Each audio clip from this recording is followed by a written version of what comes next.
Everyone rise for the Pledge of Allegiance. I pledge allegiance to the flag of the United States of America and to the republic for which it stands, one nation, under God, indivisible, with liberty and justice for all. Secretary Building, please call the roll. Martha Bomberly, Present. Marletta C. Anthony McCollum. Here. Steve Mitchell. Here. And Joseph Taylor. Present. Lisa Go. Present. May I have a motion for the approval of tonight's agenda? So moved. Moved by Vice President Steve Mitchell. May I have a second? Supported by Treasurer Anthony McCollum. Questions, comments, concerns regarding tonight's agenda? Secretary Building?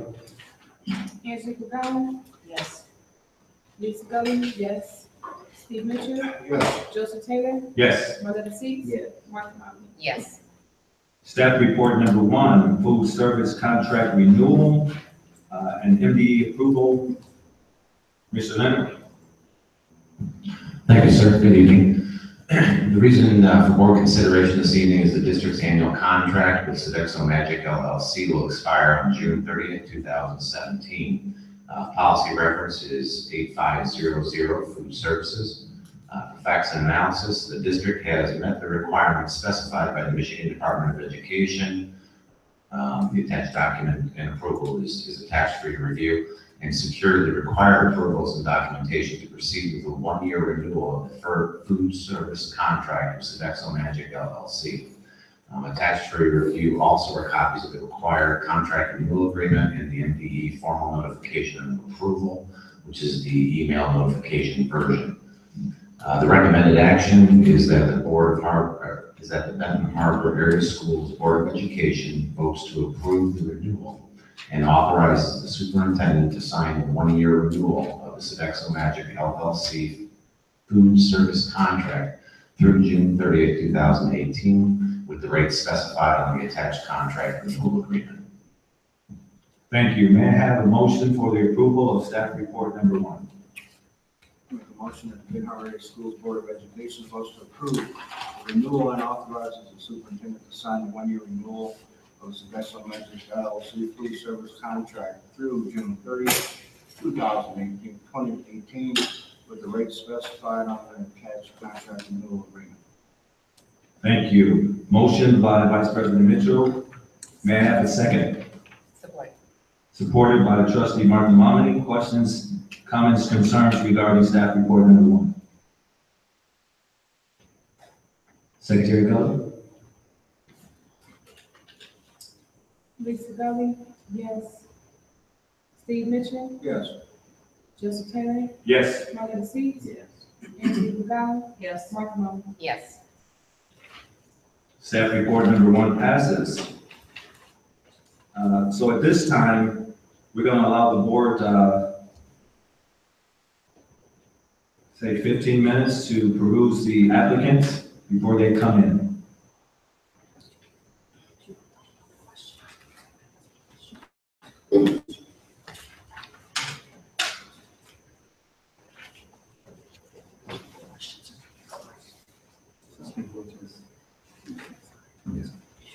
So if it's okay with the board for questions, we'll start with you, Mrs. Momini, for question 1, and then we'll just go around to the others. Round and around. Yes, ma'am. I will because he.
Oh,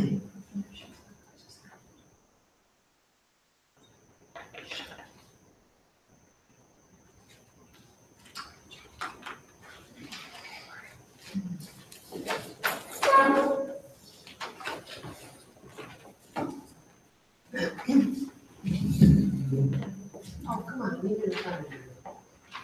Leave the microphone aside.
Yeah, in, town.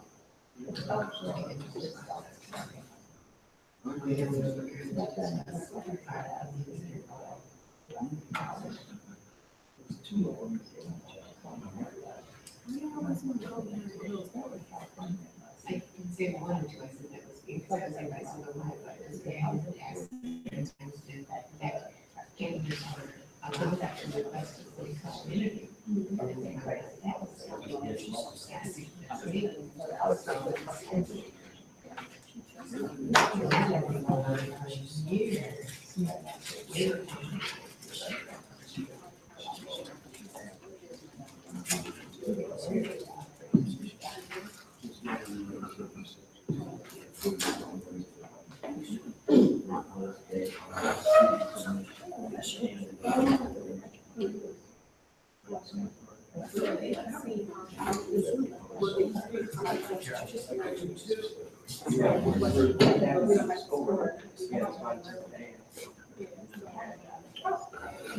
Dr. Rivers.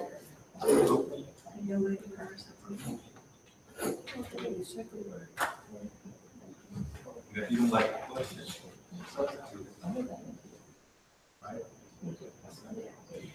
Isn't there a difficulty, grants a few questions over and over again, is so that every candidate respond to the same question. Yeah, because first candidate will be on. So your candidate's not going to be that person. But she was asked the same question as everybody else. So someone can say, well, they got an answer. Yeah, there should be a difference. There's questions that they may not contain. Last time.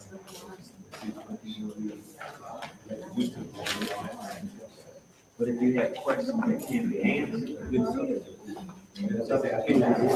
But you got two questions that are tied together, so then you limit the amount of questions you can ask a certain person. I say something like, what's the vision mission statement? Is that fair to ask one and not ask? And I've asked the others. That's the case.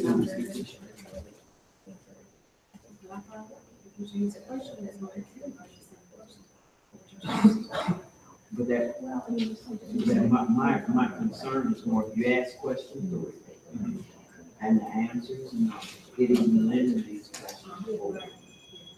So then, do we jump to questions? Or you ask, what do you anticipate? Or jump to, I think you jump to it because that is a question. Yes or no? So jump to 5. Just automatically jump down. If the answer is no.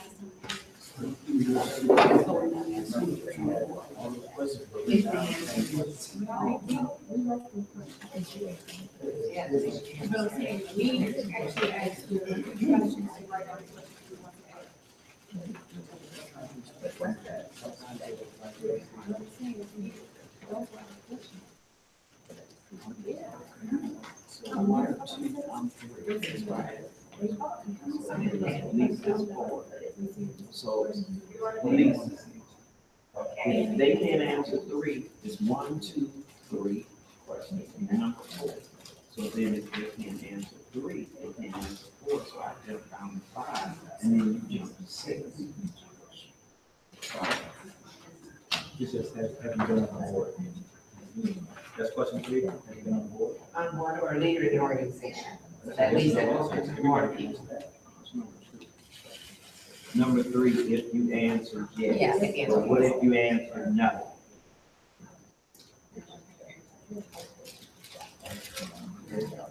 Who in your biography? How many did you see that did?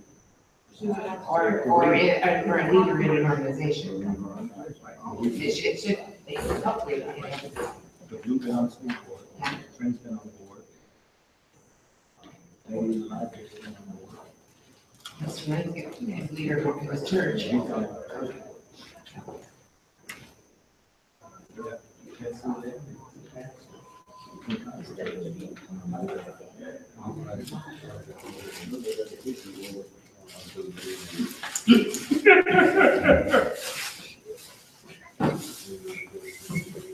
Steve. You didn't just say yes. Wrong. Yeah, I didn't.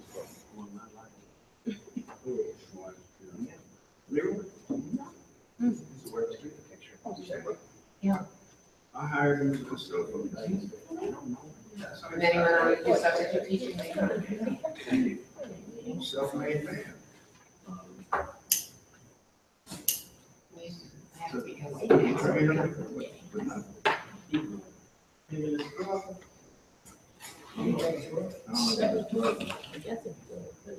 You have a bad word.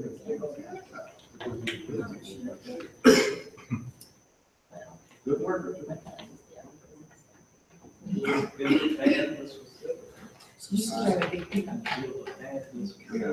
Yeah. And every morning, Virginia was back in her car, you know.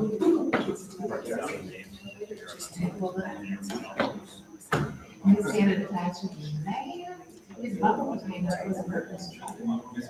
Yeah. But she couldn't see, she didn't know she was in.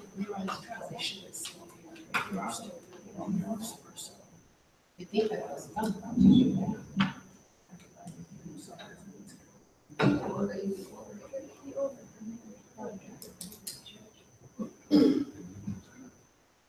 How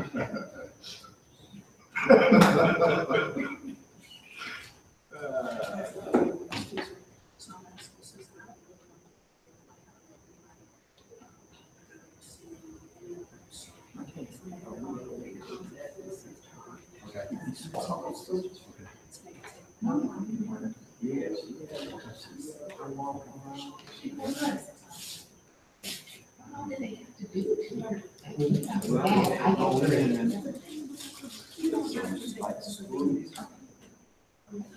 don't agree. In small minor. Yeah. That's what the challenge is right there. That's what I'm saying. When she did good, her brother did, she like different people coming in. And also 2 or 3 days, whatever, 3 days, and then all they do is. Yeah. Oh. Yeah, I guess he was like 19.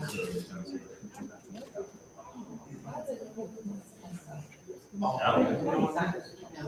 I don't think so. And Ruby Canada, second team, she used to be on the school board for years, and then she got.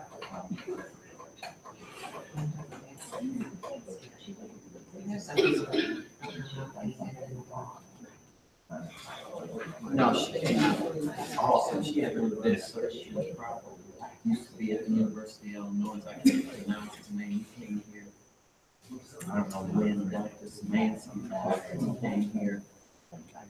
Then he went back to the University of Chicago, she had one class. About 4 hours. No, he's here, he's here, he came back. Yeah, that was one thing. She's doing, yeah. Mostly, I don't know, Becky, somebody, Becky's over there tonight. I just don't know their name. And then you stay a couple nights. Karen, somebody. I haven't seen Mary, I've seen, she was supposed to go, Yeah, she did show up. Rose, Yeah, Rose.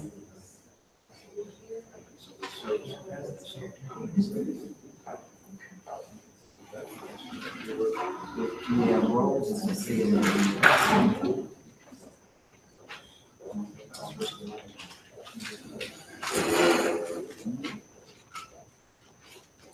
So now let's get rid of him.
All right, so we have our first candidate here, and I assume you are. Leroy. Yes, sir. Yes, sir.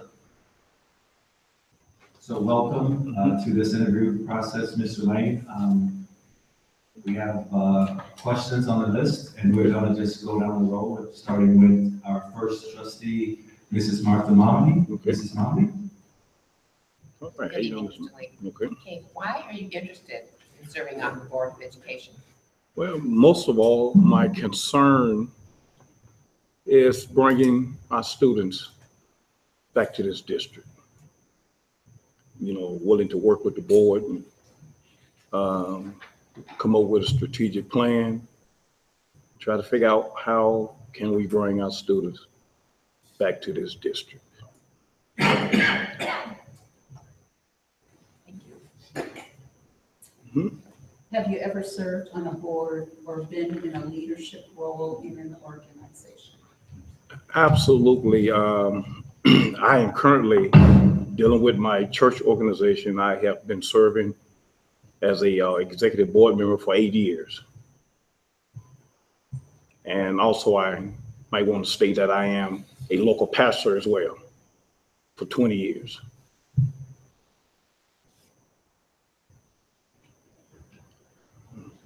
Thank you. What is the most satisfying part of the service that, or the role that you serve in now, Mr. Wayne?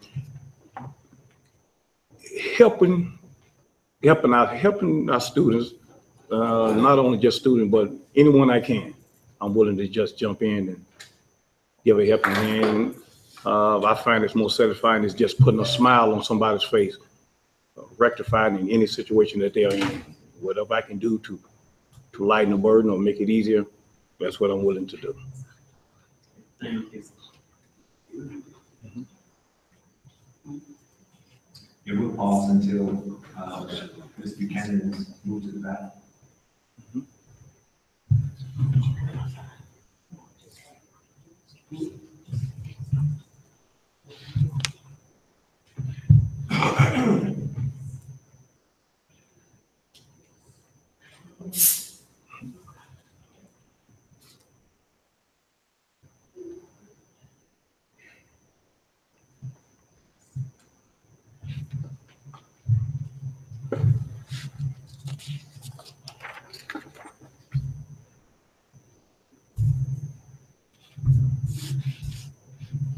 Go ahead with question for Secretary Miller. Okay, Mr. Lane, this question ties to the question you were just asked. What did you find frustrating about that service? Well, the most frustrating thing is all of the opinions. When you're dealing with a situation, you have so many opinionated folks, and I don't like dealing with a lot of negativity, although we must address it, but I believe in speaking positively. I find it most frustrating when you find groups that loves to focus on the negative more so than the positive. And I believe it hinders you from moving forward. That's what's most frustrating with me.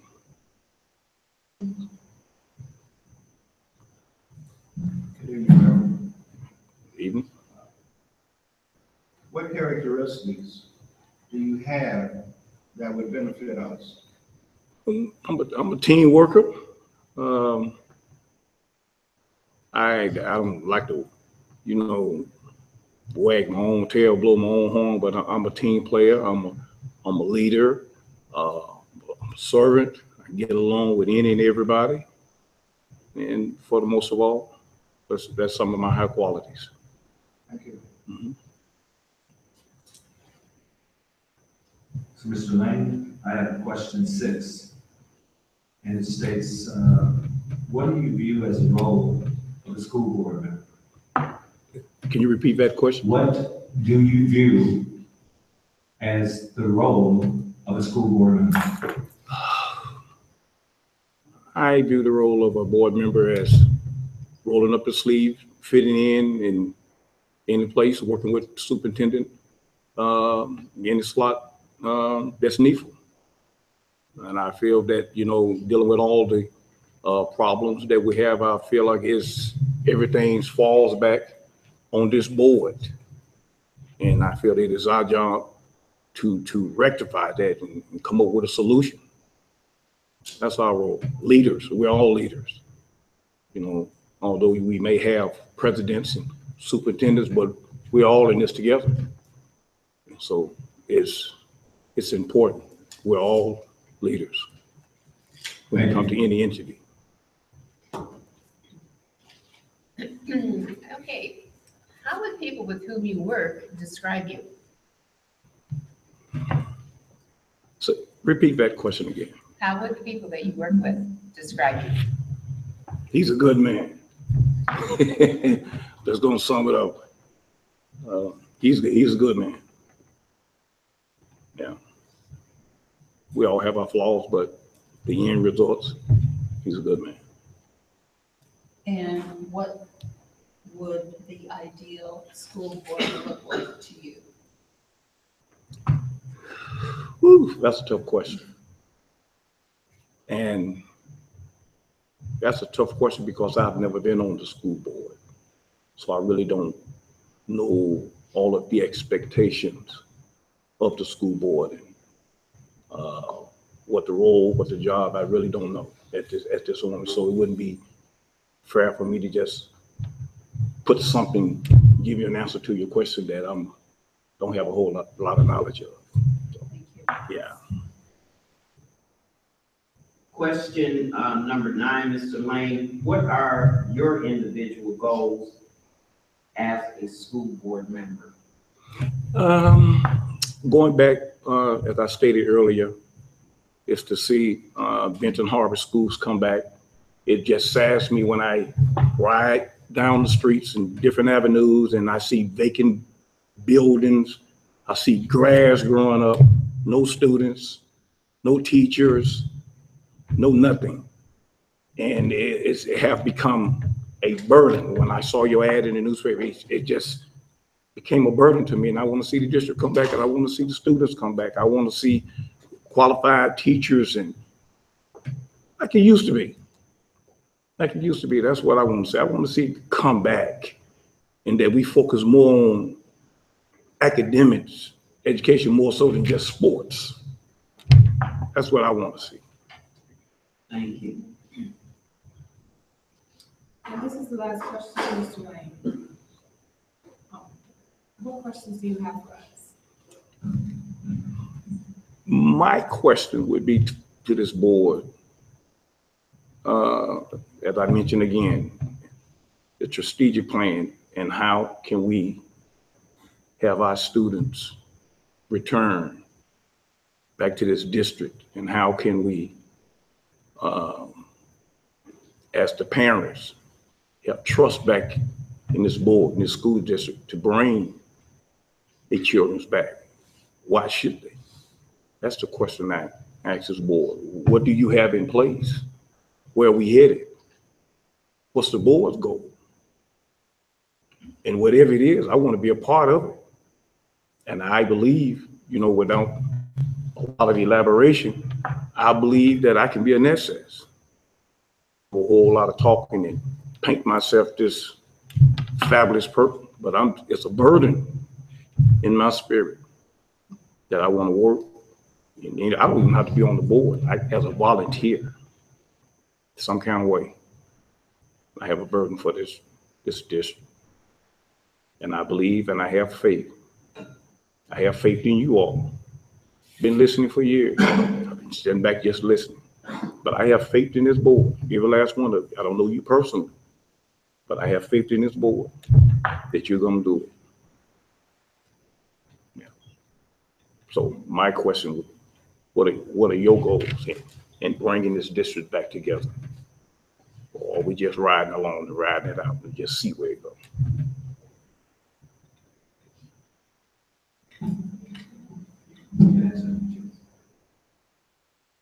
Whatever you think that the vision is, that we're not. Well, right now, I think it's state mandated. And we're in a partnership agreement as well as a consent agreement. So really, we are just one of 7. We're 6 right now.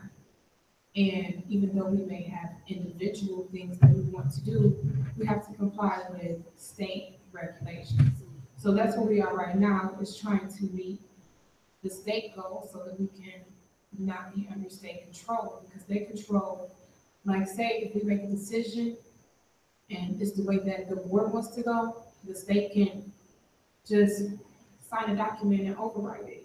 Mhm. So our goal is to be in compliance with the state to satisfy the partnership agreement requirements, which is we have to raise our test scores aggressively within 3 years. So our main goal is to keep our schools open while trying to maintain the district and get the right people in place to educate our children. That's our biggest struggle, math teachers.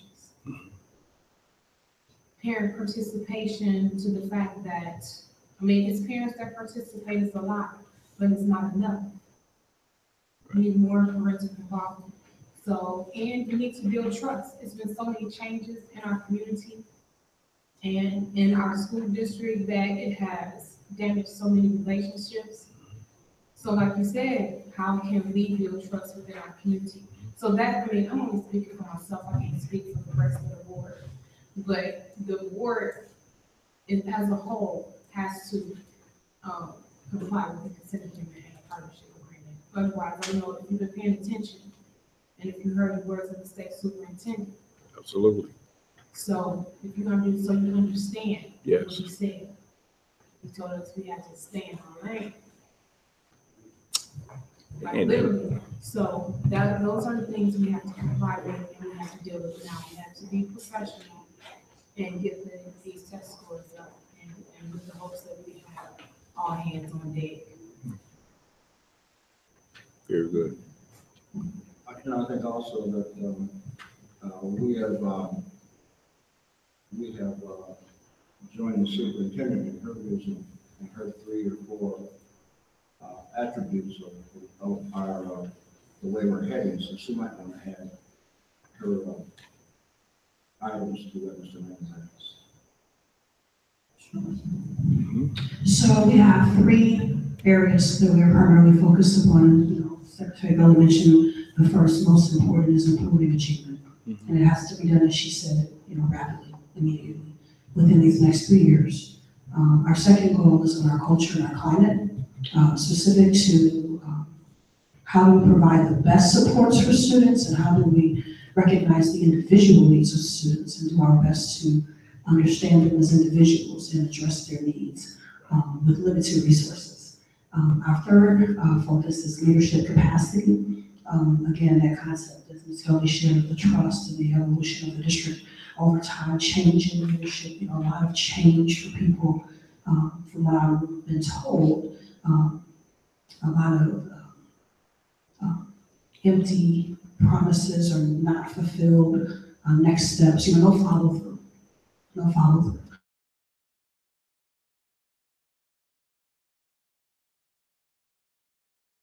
Character and being trustworthy, doing what we say, following through to the best that we can with the resources that we have, because there are a lot of limitations, and being consistent so that people can rely on that consistency and that builds trust. So gotta take care of the students always, always, always first. Right. But in that process, also, you know, building up our culture and our climate and our capacity as leaders to reestablish what I've been told from many people, the glory that Vincent offers and is there waiting to be resurrected. Absolutely. Perhaps that's important to all of us is safe schools. Yes. That we're going to make sure that our schools are safe. Yes. Very good. And I think you talked about what's the plan, what's the vision. We've done that. So think about it. Mhm. You had the state bring up a partnership agreement. So we voted to make sure that we keep our school doors open first and foremost. Because at the end of the day, we're not here about grown-ups. We're here about serving students, right? And so I think we're on that path. And I think that the communities that are involved within our area schools, because it's not just the city, right? It's Benton Township, St. Joseph Township, Hager Shores, Solis. There's a whole lot of people who have some skin in this game. So I think if we just be patient, we're on the move, right? We're doing what it takes to right this ship. And I think that I applaud the board because they looked at students first, right? Absolutely. And so we want to make sure that we educate our students so that when they go out, they can be productive citizens that know how to act, right? That know how to articulate, that know math and science, all the things that are necessary in the 21st century when we talk about education. Very good.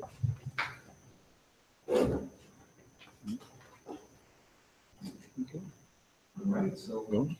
thank you so much, Mr. Lane. Oh. I think Dr. Walker is just gonna have Mr. Lane wait around until we finish. Okay, I will. Thank you.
Good evening, Ms. Buchanan.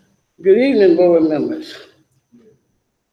So we want to first of all say thank you for applying for the open position of school board member. We have several questions put together for you tonight. And we're going to start with our first board member, trustee Martin Monley, with the first question. Are we going to go backwards? No, he'll do 1, 2, and then out to 3, so everybody gets a turn to ask questions. Oh, okay. Yeah, and that makes fair for everybody. We did the last time, we just kind of went around. So Mr. Mitchell is going to have the first question. I'll take the second. Good evening, Mr. Buchanan. How you doing, Mr. Mitchell? I'm fine. Question number 1, why are you interested in serving on the Board of Education? Well, the reason why I'm interested in serving on it, I've served on it for about 6 years, and I lost my seat for the next year because I was a write-in candidate. And a lot of people didn't black in the line, but young people. As I go, I had a lot of problems this year. It had no bad tragedy or nothing like that, but something happened. And I used to be in the schools anyway, even before I got on the board, but a couple of kids came to me and said, "We need you, we miss you." And what happened is, like I do to my situation, I couldn't be no better, because I really didn't go anywhere, because I said this much: my main clothes were locked up in a car in my yard because something happened inside of my house. So that kept me from going a lot of places. And in some places you can't wear sweats all the time. So I just stayed away. Thank you. Question number 2, have you ever served on a board? Oh, That's okay. No. That's okay. So I'll take question number 2. Ms. Buchanan, have you ever served on a board or been in a leadership role in an organization? Yes, Mr. Taylor, I served on the board before. And for 20 years, I was involved with, now it's Blues Explore Drill Team. But before that was bar basketball. I was the director of it. And I had people that coached, like Mr. Yarbrough, Ronaldo Triplett, Kevin DeFrance. And we would meet and we just had the kids make a circle. In fact, Mr. Mitchell's son was in my program once before, so there's been a lot of Mr. Muhammad, a lot of kids within the program that I was in charge of. And one of the main goals was, before you could play or get on the floor, you had to have good standard in your classroom. And I went to the schools after I retired in 2004. And then it gives you something to do. Thank you. You have question 3, but if you pause for a moment, we're going to take the other candidates back. See what's happening behind you.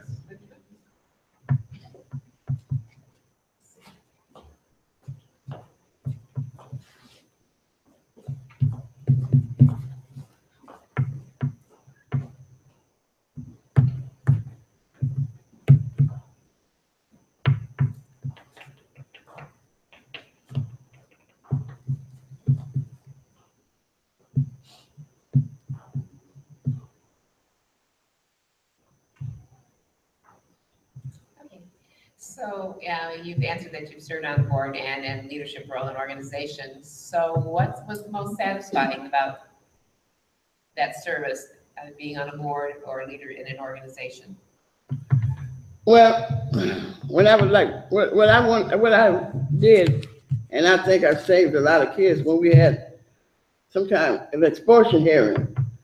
For instance, we had an incident, it was at MLK where the mother told the young man not to drink a pop. And on his way out to catch the bus, he went through the garage and got a pop. And he took the pop to school. And when he got through drinking it, he put it in the teacher's chair. And but it wasn't. He didn't try to hurt the teacher or nothing. But he did that because he had to hide that can. Because his mother told him not to drink no pop. And the teacher, the principal wrote him up and said he tried to hurt the teacher, but he didn't. And you can look at a kid and tell when they're lying and they're not. And he was crying, and I know that. I told the board members then, I don't know who else was on that day, to have the mothers to go out, and I said, let that boy tell the truth. And right to this day, this boy graduated last year. And do you know he remembered that? I didn't go to his graduation. He told me, you promised me you were going to come to my graduation. I said, how you know I wasn't in the audience, all them people? Now, Mr. Ken, I would hurt your mouth. So you know, sometimes it pays off when you save them. Thank you. On the other end of that, what did you find frustrating about your service? Say that again, Miss. What did you find frustrating in your leadership roles? Well, when I was on the board before? Yeah. Okay. Well, what really got me was transportation. And there were some young ladies, you know, they made a threat. And I told them where I lived and my address. But then when we met with the people before we had the public meeting, there wasn't going to be no buses. So I closed my eyes and thought about Highland Project, bus project. If there were no buses, those kids wouldn't have went to school. So a lot of grown-ups was just mad at me, but I didn't really care because our kids needed me. And that's my whole purpose was being on there for the kids. And like, if I get chosen, don't get chosen. I'm still working for the kids because this year, I don't know if you noticed it, but I went in the Blossom Parade because I had, like I said, had that problem in my house and I forgot to fill my application out. And one of the drummers came to me and said, well, see the mayor. I said, mayor had nothing to do with Blossom Time. Stand alone. So, you know, a lot of them got mad at me because I outsourced transportation. But I was looking at instead of 8 or 10 bus drivers, I was looking at 400 or 500 students not going to school.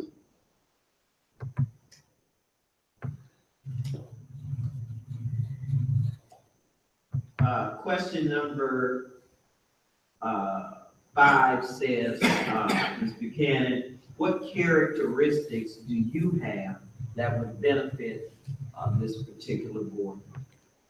I like to keep people happy. I like to make people happy and to get the stress off. Sometimes you have to like be joking, but not, you be serious, but trying to say something, you know, make them laugh and stuff. And Since I've been on the board with the board member, I can't say this, but we had one problem. When I first got on there, that this person, they're the very first board members. And I was really shocked with what happened. Because if you could do it for one person, you can do it for everybody. They made a phone call. A phone call made for this board member, they was out of town. But then when it comes to that other board member, it couldn't happen. I think you got to be consistent, and even with grown-ups. And, you know, like I tell people,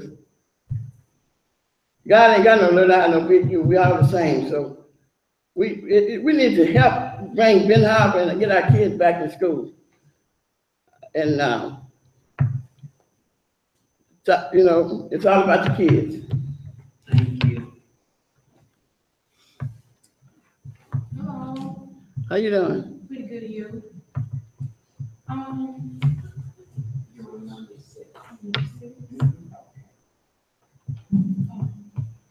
Ms. Buchanan, what do you view as the role of a school board member? What do you view as a role of a school board member? So what do you feel that your role as a school board member would be? Because, well, like I said, when I first got on the board, I brought that to Dr. McGinnis. Dan McGinnis was the president.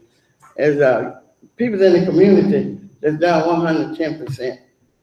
And I know for 32 years I've worked with some wonderful, dedicated teachers. But like we need to continue that trend and not, you know, for instance, I ain't cooked in about 3 months, so I cooked Sunday. And I called my son, my oldest son, and I told him I have a surprise for him. So like, I made him a meatloaf and my baby son a meatloaf. So the baby son didn't know that I made him one. So he said, "Yeah, Mama, you're showing special privilege to Ed." I said, "No, I'm not." I said, I treat both of y'all the same. I said, "Look in the microwave." He said, "Oh, now." I said, "Don't be jealous of your brother, because I got 2 boys and 1 girl. And you can't treat everybody just alike, but you can give them a chance." And that's what I like doing. I can go leave here now, and I go by Meek's store.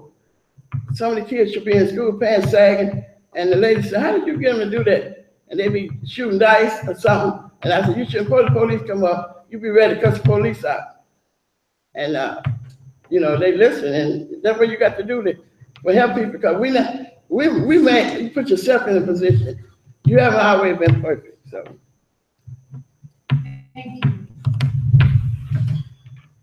Pay tonight, or y'all pay me tomorrow? Tomorrow, thank you. Oh, no, you're not done. You're not done. Oh, I'm sorry. How would people with whom you work describe you? No, say it again, Mr. Mitchell. How would people with whom you have worked describe you? Well, you know, only thing I got when I was working in school on my evaluation was that late. I was late, I'd be late. So Janet Crump was the principal at the time, and she said, it's been 4 days in a row you've been late. I said, "Yes, I sure have, Ms. Crump." I said, "But I'm gonna be doing the same thing all day, why be early to do it?"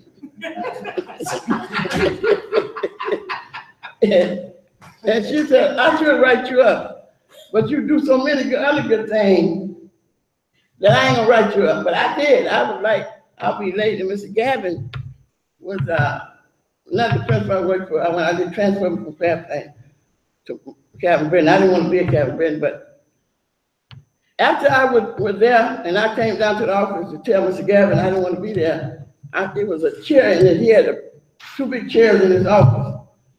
And he had 2 kindergarten kids. On the way down the hall, I said, "Lord, let me show a sign so I can stay here."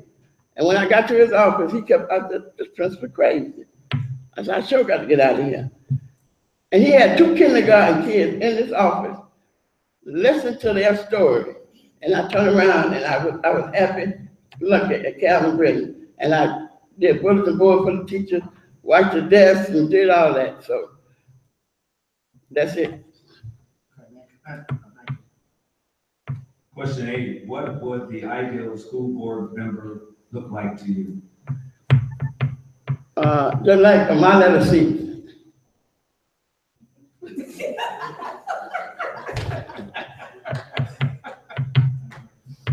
She was a commission, then she came to the board, so she got the love. It's all about the love. Okay, what are your individual goals as a school board member? My goal is to bring people together. We need to come together as one. And we need to, like I said before, we had a retreat for the board, and you're not gonna all agree on something, but you can go individually before you come to the public and talk about it before you get in the public, and they get the wrong idea. Sometimes, you can be at the meeting and I get a phone call, so-and-so, I said, that was not said. So you need to be involved in it and get the parents involved in it. I have the last question. Do you have any questions for us? I just said that. I thought Miss Gully was last one. I was saying when I'm gonna get paid. That's what I want. I need some money.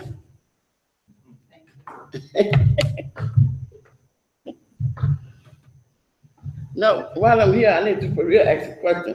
I got to go to Niles next month, and I need to know who I have to see, because that's why I wasn't in the kiddie parade.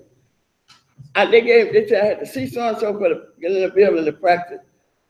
I don't really need to go in a building, but I need to be outside, and I want to know would it be okay? MLK is the center school that kids can walk to if they can't get a ride. So would it be okay? Somebody let me know. Do I have to fill a form out for to participate in it? Because we're gonna be in the parade at 9. So I need to know what I have to do. We're gonna be in front of the building with the drum, and we may have to lock them up before I go home. So somebody let me know, call me and let me know who I see so I can fill the application out. Thank you. So, Ms. Buchanan, if you would give the board secretary your phone number? Okay. All right. You got it. Oh, okay, I do that, okay. I do it. Okay.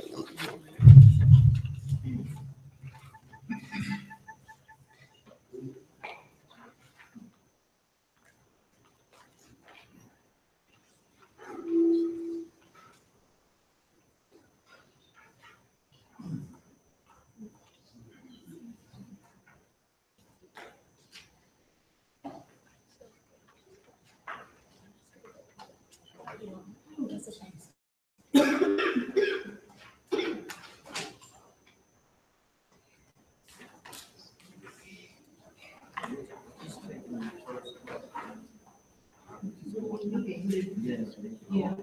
Oh, I guess that's our turn to speak. Okay, so then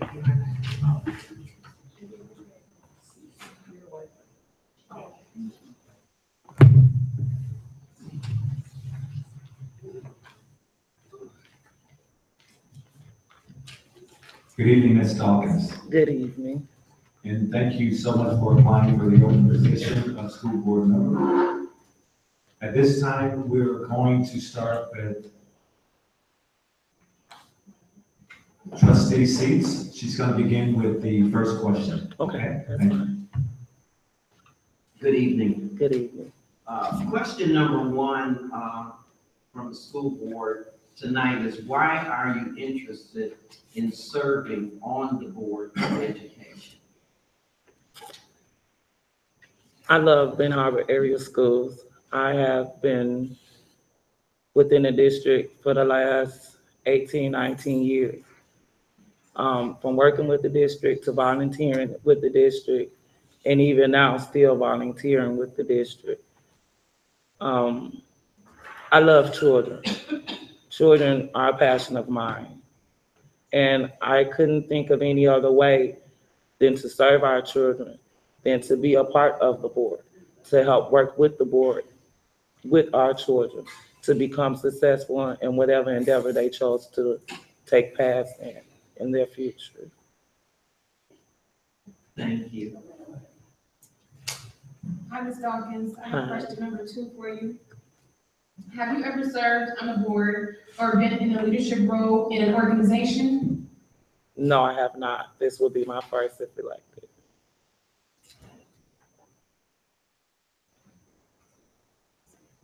Hi, Ms. Dawkins. Hello. What characteristics do you have that would benefit us? I think one of my biggest characteristics is communication. I am very strong on what I believe and I fight for what I believe in. Um, I think communication is key in order for everything to work, in order for everything to be in place the way it should be. And without communication, nothing can go the way it's supposed to be. Thank you. Ms. Dawkins, question number 6. What do you view as the role of a school board member? So what do you think that role of a school board member is? I would like to use one of your board members who's not actually here, and that would be Pastor Gavin. I have watched Pastor Gavin over the years as he has instilled and participated with the school board and all the things that he has brought to the table. So I would feel that Mr. Gavin is someone that I would look up to. He would be what I would want to be as a board member. Thank you. You're welcome. Okay. How would people with whom you work describe you? Outspoken. I think that would be the biggest one. Outspoken. Like I said, I'm very passionate about things, and I have no problem fighting for them if I'm very passionate about it. So they would say I'm outspoken. I'm a very outspoken person. Okay, thank you. What would the ideal school board look like to you? An ideal school board to me would look like a family. Before anything, we represent our families in and outside of our norms, outside of our household. So family would be something that would be a very big thing for me because I'm very family oriented. Um, and if we're a family and parents and others see us as a family, then they'll want to be part of our family. So we can be one big happy family. I'm gonna agree, but we'll still be one big happy family. Thank you.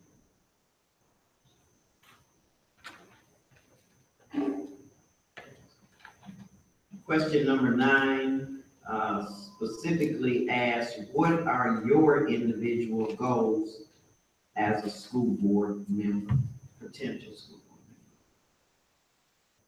I think one of my main goals would be communication with our parents. Like I said, volunteering within the district, I can tell that there's a lack of communication with our parents and our school board and others around us. So I think my main focus would be with them, talking to them, letting them know that the board is here for them. So they'll know that they will be able to come to us, for them to feel secure with us as a board and as a whole. Thank you. You're welcome. Okay, this is the last question, Ms. Dawkins.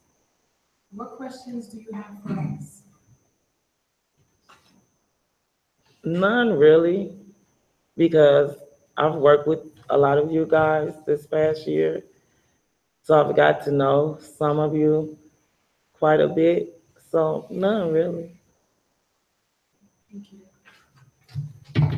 Thank you, ma'am. You're welcome.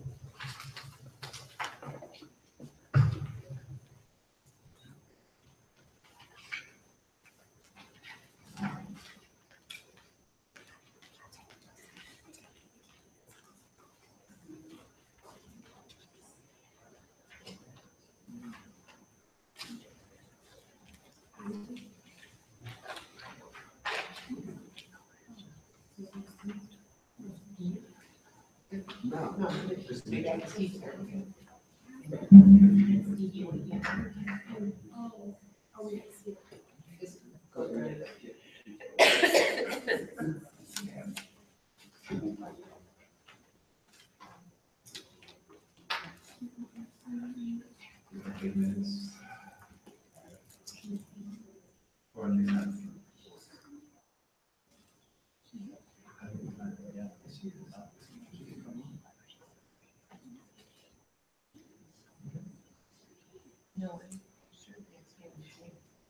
Dr. Walker, if you would bring the next candidate.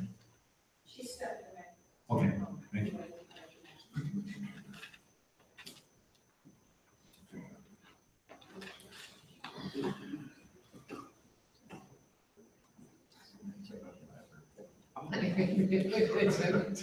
It's a disease, you can't test when you're working like that hard. You go check on it.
Hi, good evening. Is it Miss or Mrs. Gass? Miss. Hi, Ms. Gass.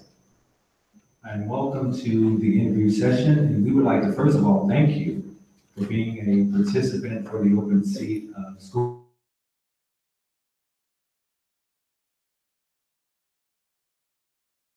With the board members.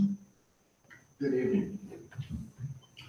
Why are you interested in serving on the Board of Education? As I indicated in my letter, I was born and raised in this community in St. Joseph, not in Benton Harbor. I went to school in St. Joseph, but I attended church in Benton Harbor, and I had friends in both communities. I moved away, was away for 35 years, and in coming back and forth to see family, I was certainly aware of what was happening with the Benton Harbor schools. I believe that a school system is the heart of any community. And knowing in my case, having graduated many years ago, what a very fine institution Benton Harbor High School was, and certainly all of the Benton Harbor schools were. When this opportunity presented itself, someone said to me, well, you've been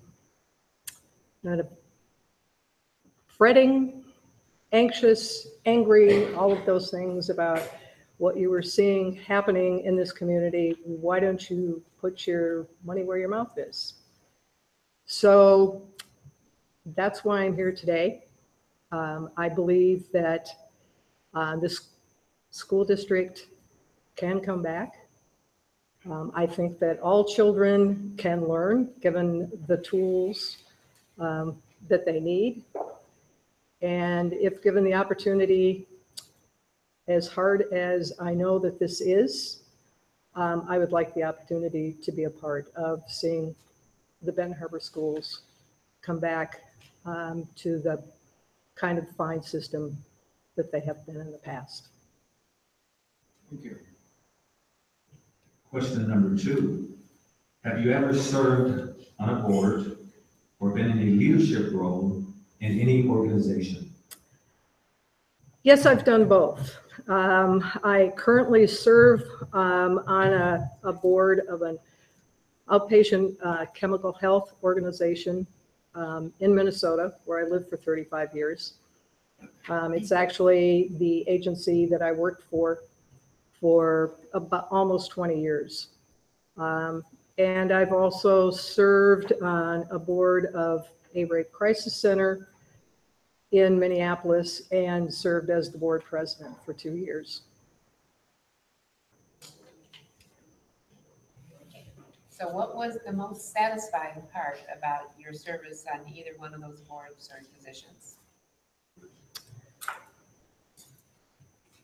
The most satisfying part of the organization that I was the board of with the Rape Crisis Center was called the Sexual Assault Center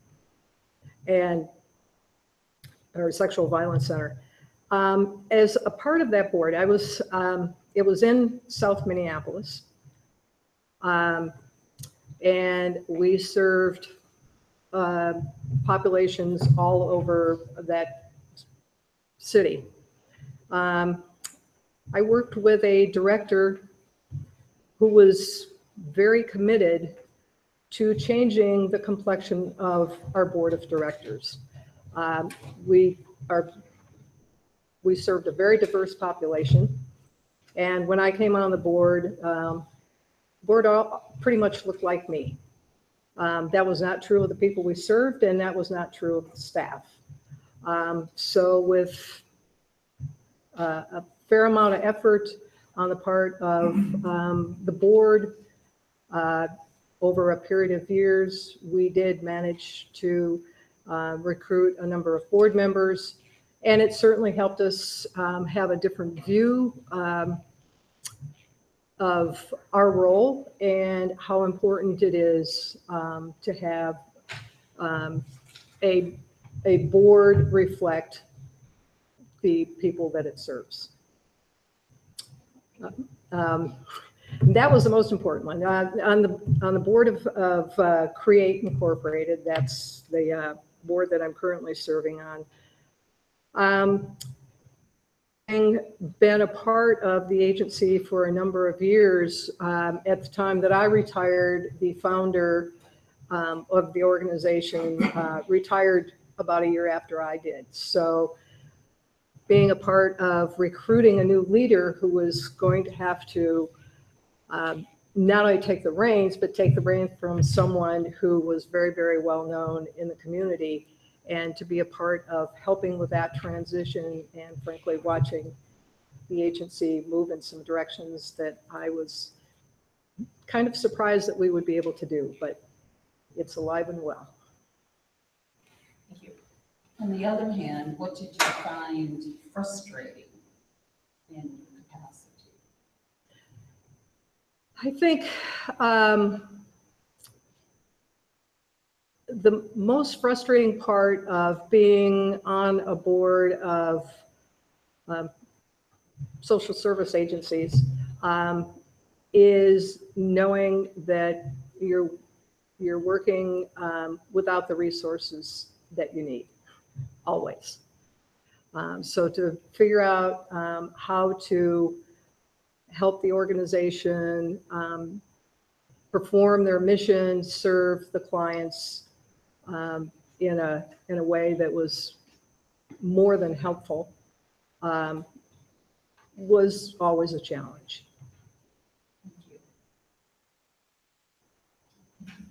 What characteristics do you have that would benefit the Benton Harbor Area School Board?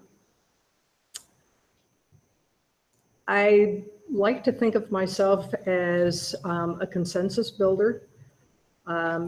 In my capacity working with the organizations that I was employed by, as well as, and primarily in that capacity, I did work with governments, both local, state, not as much federal, but mostly local and state governments. So I understand a little bit about how government works. I managed contracts for the agency I worked for and was the finance person. But most importantly, I think that I think that I am a consensus builder. I do listen. And particularly in situations where you've got some pretty major obstacles to overcome, it seems to me that it works much better to be listening and trying to build consensus in order to get yourself out of the whatever kind of situation you're in. Thank you.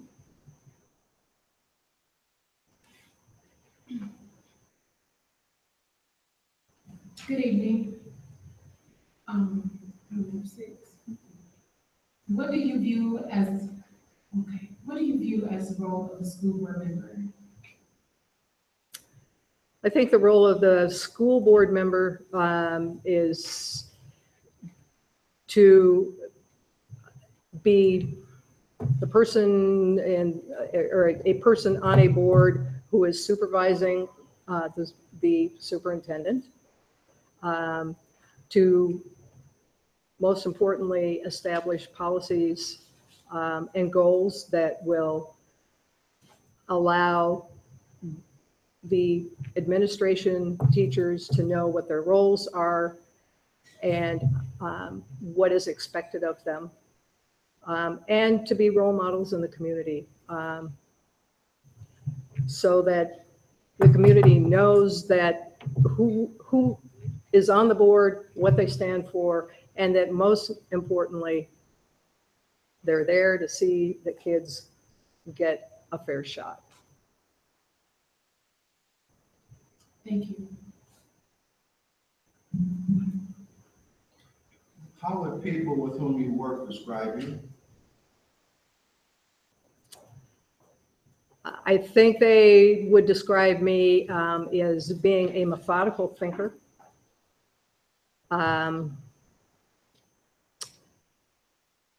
One who does like to work with others and build consensus. Would also describe me as having a strong sense of justice that sometimes, frankly, I can flare up about. But I think I am approachable, and I think that's the way it would be described. So primarily as approachable, a good listener, and someone who can take a problem, work through it, and I don't do that quickly. Question number 8, Ms. Gaz. What would the ideal school board look like to you?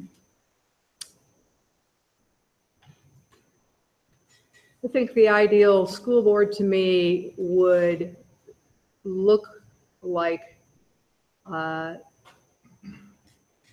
the community it serves, and that would include reflective of all aspects of the community, both the racial makeup of a community, the religious makeup of a community, the kinds of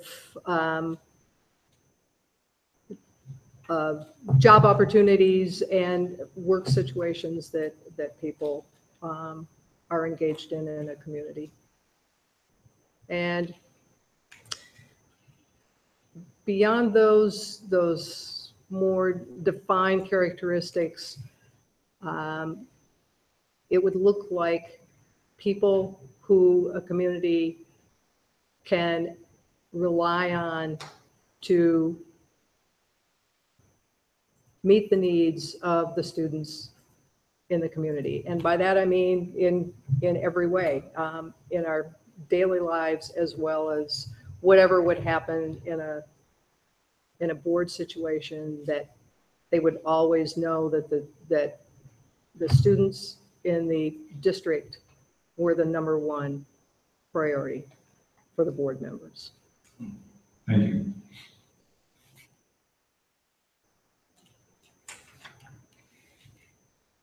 Okay, what are your individual goals as a school board member? My number one goal would be to see that Benton Harbor School District becomes a district that the students can feel proud to be a part of. And I think that from very young ages, children are acutely aware of the opportunities and the learning environment that they are in. So that would be my goal, would be to see that students get to a place where they could feel that way about their schools. How you get there is going to be extremely difficult. So number one, it would be getting the school district to a place where those couple thousand students that are out there going to other schools, because I'm very aware that school of choice has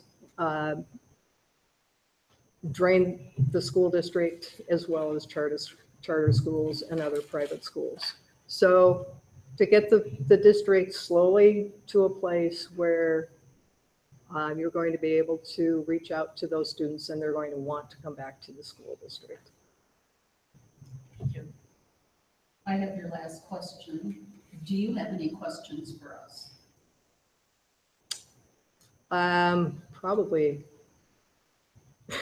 Probably a basket full. I probably just succinctly, kind of where are you in the partnership agreement process? I know that there is an agreement. I know that there are partners, and I know that there are goals and benchmarks that are being set up. So are you on target? We'll defer to Dr. Walker. Hello. Hello. So the board has worked with MASB to come up with their professional development plan. It's the professional PD plan, I believe, is what it's being called in the partnership agreement, to determine how they will approach all of the goals and benchmarks that they have acquired through the agreement. We've also kind of put together a tentative timeline of when we expect to complete each of those tasks or goals throughout the course of this next 60 to 90 days, as the partnership agreement requires. And also determining the leadership structure in terms of having a board member that's going to assume some responsibility on behalf of the entire board to provide that more in-depth communication and monitoring. And we also anticipate building some time into the board meeting agendas to have, a 15-minute conversation for every board meeting to just touch base and address, respond, answer questions, organize, plan, etc. So we are well on our way to ensuring not only that the board, but the entire agreement is being outlined and planned thoughtfully, so as it is implemented, we are able to establish for all of our partners in the Department of Education as well that we are compliant. I have one other question. I know that there have been some consolidation of schools, and am I correct that you have established schools based on age groups, grades for children? Yes, you're absolutely correct. We have our pre-K as a center. We have kindergarten through second grade at a site, third, fourth, and fifth at a site, sixth, seventh, and eighth at a site. And we have 2 9 through 12 sites. One is our high school as is. And then we have an alternative school of choice through DREAM. And that's for students whose families may deem they would like an alternative way to educate their 9th through 12th grade student. We do, going into this next school year, have a plan to have an early kindergarten program at the early childhood site for those students whose birthdays fall within a bracket of time or demonstrate they may benefit from some additional time with kindergarten instruction. We're going to add that program to our early childhood center.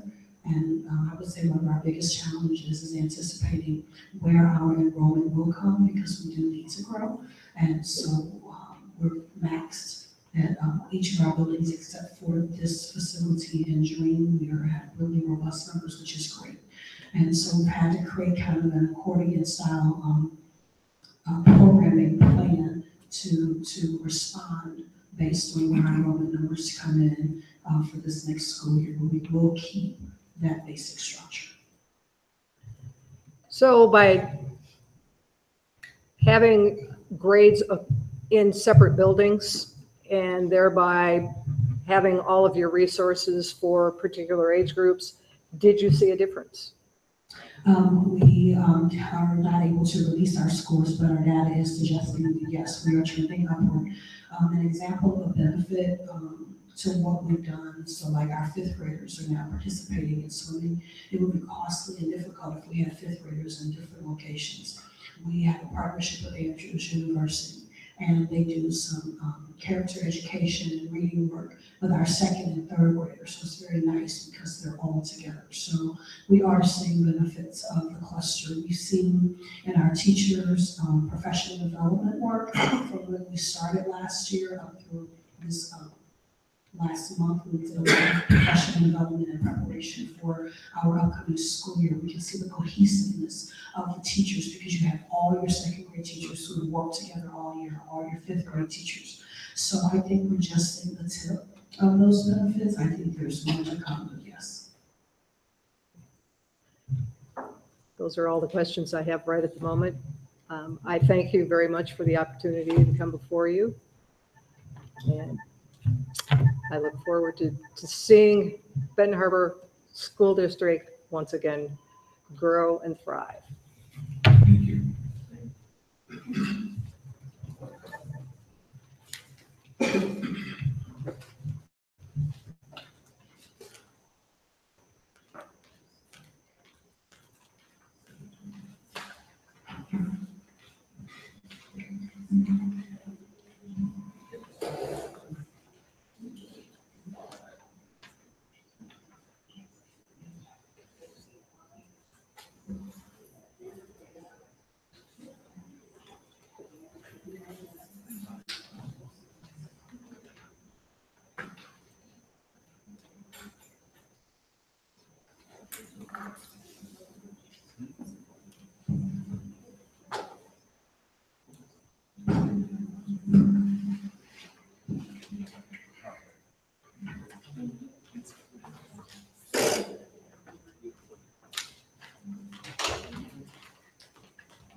Good evening, Mr. Bowman. Good evening. And first and foremost, we'd like to thank you for submitting your application to be a member of the Benton Harbor Area School Board. We're going to start a question session with trustee seats. So we have several questions to ask. And we'll start with trustee seats. Thank you, Mr. Bowman. Question number 1 states, why are you interested in serving on the Benton Harbor Area School Board of Education? Good evening, and thank you, trustee Seats. The reason why I'm interested in the serving on the Benton Harbor Area School Board is because I feel like I'm needed. I feel like I would represent a silent majority. If you look at the statistics of Benton Harbor, I'm one of the statistics. We have a population of just about 65% is under the age of 50. With my youthfulness and energy that I would bring to the board, I would be a vital asset and being able to speak up for my generation and the younger generations. Thank you.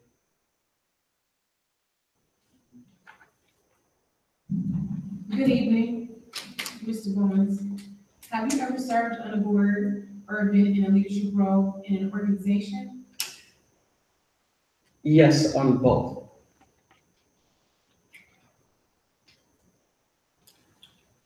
If you answered yes, what was the most satisfying part about that service? When I served on the board, I was the student representative back in 2006 and 2007 on the school board. I didn't have a role as voting member of the board, but I was able to represent the students at the high school. For a perfect example, one of my greatest accomplishments serving on the board is when the special education department were lacking books. And I gathered students and we put a petition together. And back then it was Superintendent Paula Downing. And a week later we had books. So that was one of my greatest accomplishments, but it was a lot that I learned on the board. I didn't get to hear all of the positive stuff and see some of the interactions and the much work that the board puts in. And I was able to gain a lot of insight and learning opportunities from that.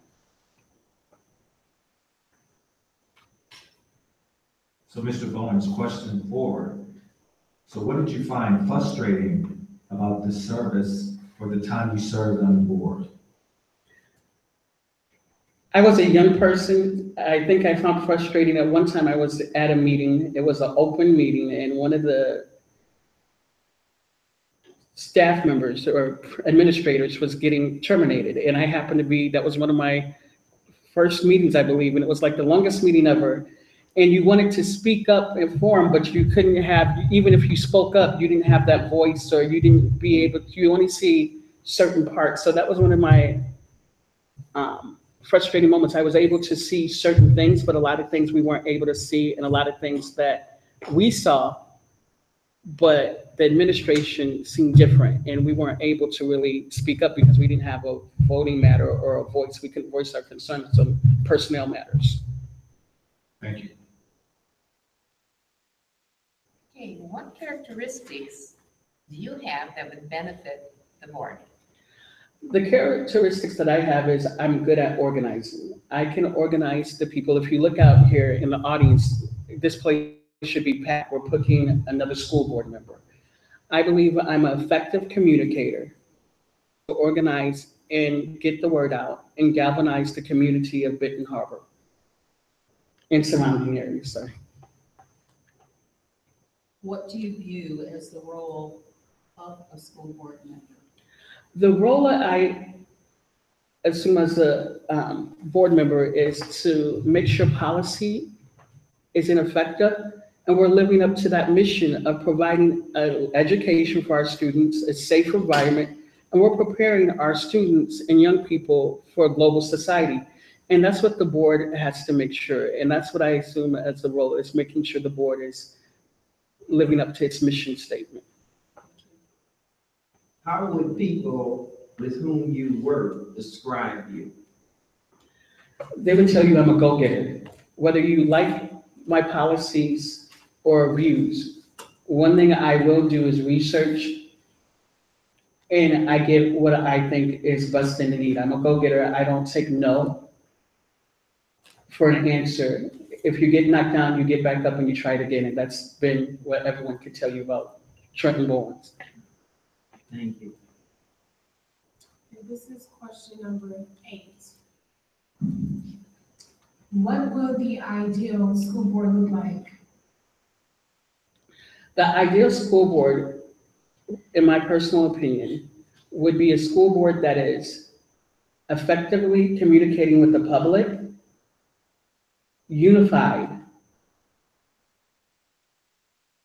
and making sure that the needs of our staff members are met, the needs of our superintendent, the needs of our community. Is when we're listening to our parents, we show our parents and our taxpayers that we value you.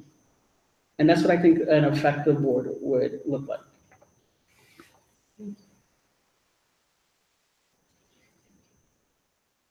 What are your individual goals as a school board member? My first individual goal would be focusing on the partnership agreement. When I was reviewing the partnership agreement, one of the things were talking with the superintendent, for a perfect example, it was talking about communicating with the public, the board, and the community leaders. What I believe I'm good at is organizing, as I stated, and I would want the board to go out to the communities or assist the superintendent in going out to our housing subdivisions, in our churches, and meeting with the sororities and things, and making sure that the public is aware of our goals, our benchmarks, and where we're at. And I believe I would be a great asset in that. Thank you.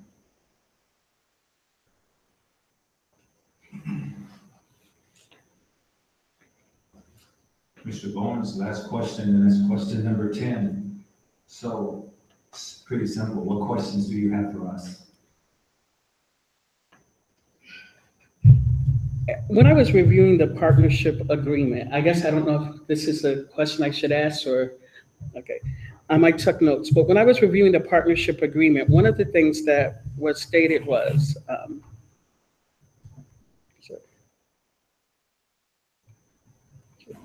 the baseline for the suspension data, and which was supposed to be set at the end of, is it the fiscal year, this end of the school year? I was more interested in seeing that data, what's the baseline for the district and what are we doing? I know that some of our schools, well, basically all of them, we have to lower our goal is to lower the suspension rate. And I was wondering what's the baseline? Have the board developed that or came up with that information yet?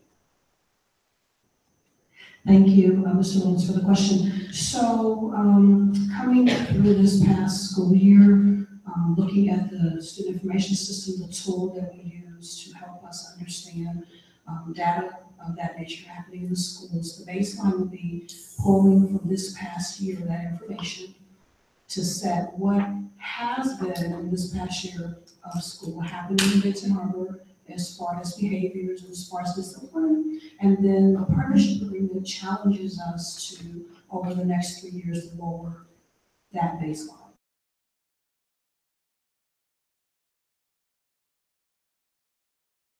Western and Lake Michigan College, other schools to recruit teachers. Have we also thought about going out to like Notre Dame, St. Mary's, Wayne State, in Southwest Michigan to attract some of those individuals into this area? I wish that I could tell you absolutely yes, because it sounds like that would be a great approach. Quite frankly, I'm not directly involved in recruiting. We have an HR office that manages recruitment. I know Ms. Baptist, our HR supervisor, has been working that plan. So some of those universities you mentioned don't resonate with me as places that I think were on our docket. Not to say they should not be, and I do know the board has vehemently requested that we expand our work around research and recruitment, and so she's been given that charge to do that. She joined Benton Harbor's HR department during this school year in the fall. So I anticipate that input from community and board members along those lines would be helpful to her as well as me. Because like I said, I'm not directly doing the work, and I don't know all the universities, but that is an area that we definitely want to and must improve. Another thing, and this is my final question, I see we have Riverwood, and I don't know if I've seen the health department. I do know that Benton Harbor, we have a lot of older homes, and a lot of lead poison are in those homes. Have tests been done, or are we making sure our students are tested for lead levels, lead poison? Because from my understanding, studies and research shows that that affects our students' behavior negatively. And I believe that could be a big issue with our suspension rate and everything. Have we done anything on that? So it's Lakeland that actually has asked that question to the district as well, and that is a great question that I'm sure we're going to pursue in this next year. It's not a part of the partnership agreement, but it's a really good question to ask. So it's a matter of discerning how is that done and how we approach that, because it has been asked, but it was not legal. And we have a partnership with it as well. Okay, thank you, that's it. Thank you. Thank you. So we're going to vote tonight on the candidates, but at this time, since we just spent a certain amount of time listening to the candidates. I want to give the board a chance to review your data before we vote. I think when we vote, we'll do just like we did earlier in the year. We'll make a motion, and we'll start with I think how we did, we started with the first candidates, and we'll just keep making motions.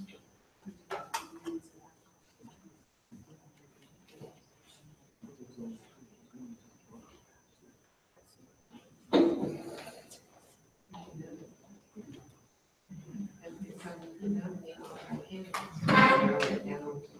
gets the most votes and the last one goes out.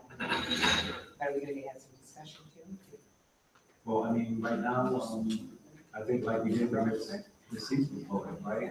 So we motion and we voted for each candidate and. I'm trying to remember, if we had some discussion about, I think this candidate. I think you had, who probably can vote. That's it, two, we could have had to return, because after the vote, y'all can see that here, you had to be certain amount of members. And so you have to vote, you have to return, and you have to wait.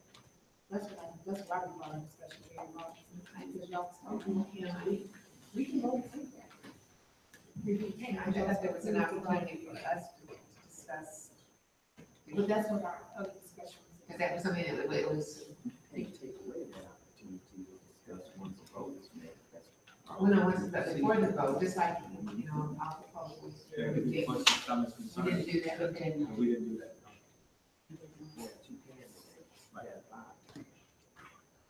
So what is the process? And just so, we're gonna. Well, I mean, we did it already with seats, so nothing should have changed, right? We were all at the table.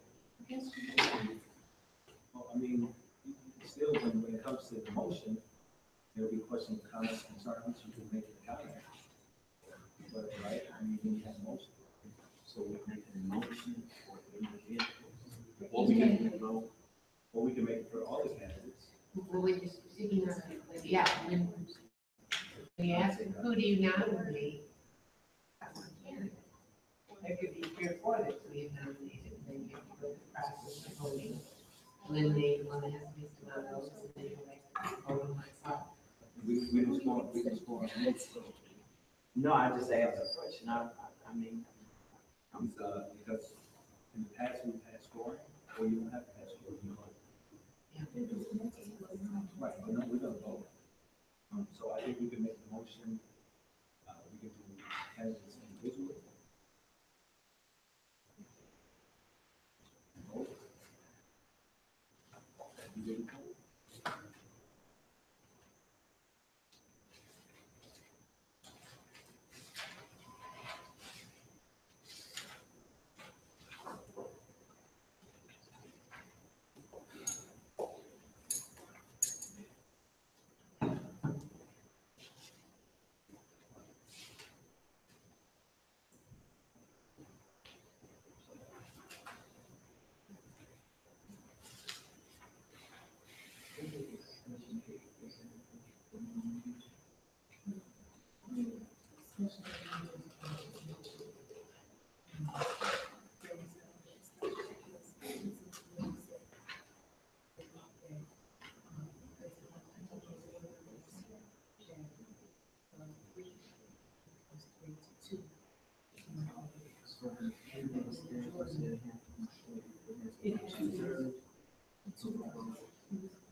So that's what I would call.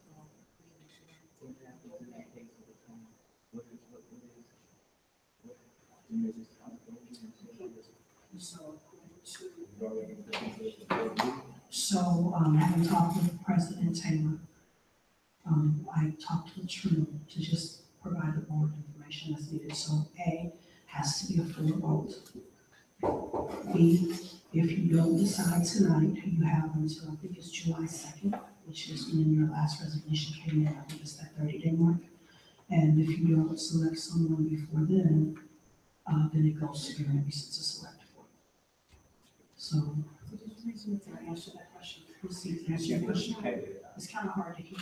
No, I'm fine. If it's a tie, then we have to July 2nd. If you have a tie, what truly Tim Martin proposes that you need to have some deliberation and try not to leave here with a tie, but yes, if you should leave here and it's tied, Secretary Gunley, you must select someone with a 4 vote before the 30-day mark, or else you lose your right to select and it goes to the receipt.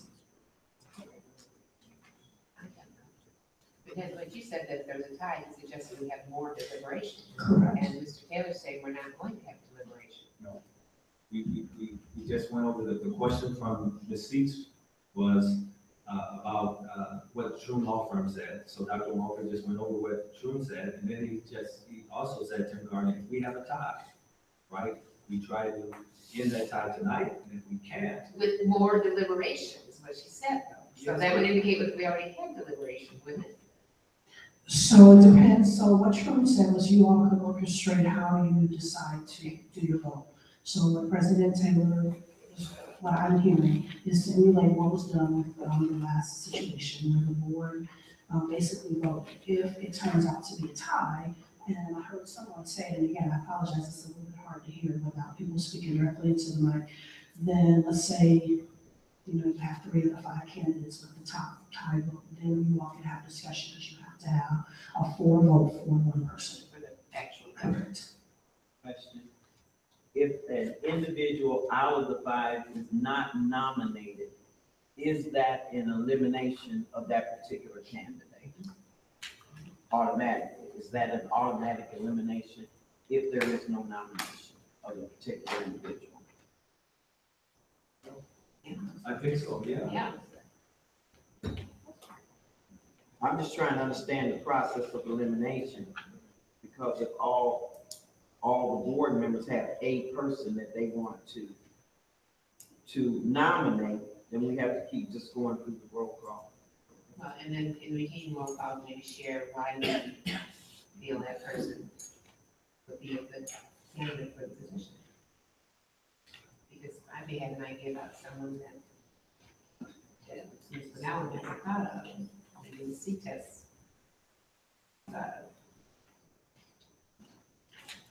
And so the question is,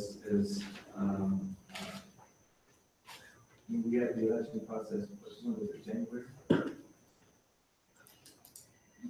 We had in January, so I think that we made a motion to select individually. And so it was for example, could be Ms. Buchanan, right? And then we made a motion. But when you're not, you have to leave the nominations open. We only nominated the seats, but you have to leave the nomination. Just like when we're choosing officers, we could nominate more than 1 person for president. Right, but I think at that time, though, we voted. So we voted on, I forgot the lady's name that was in the audience. But you vote on all the nominations at one time. Okay, not separate votes for each one.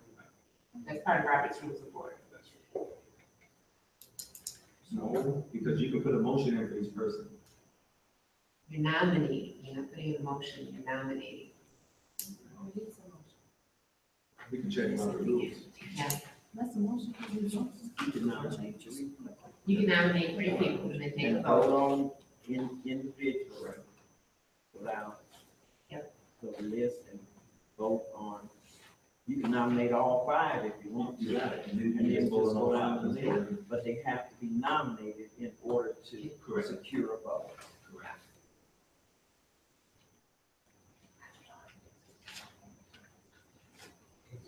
So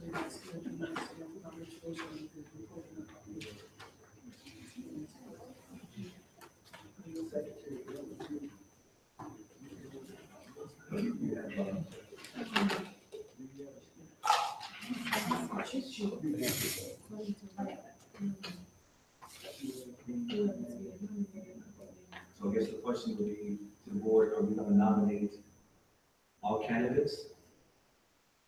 That way so we can vote individually, because we can also do the whole slate. Or to Mrs. Seep's points, 2, 3, 4, 5, for the whole slate. Yeah, but you open nominations until there's no more people nominating. Are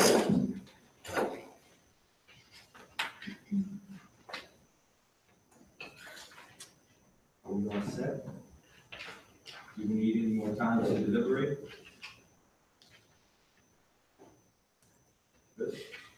Good thing, then we get to read it, other than how we're gonna do this. Well, I mean, as far as reading your notes. Okay. I'm fine. So at this time, is there a nomination for school board member?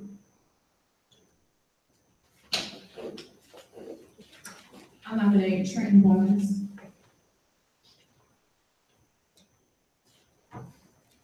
I'd like to nominate Margaret Gass.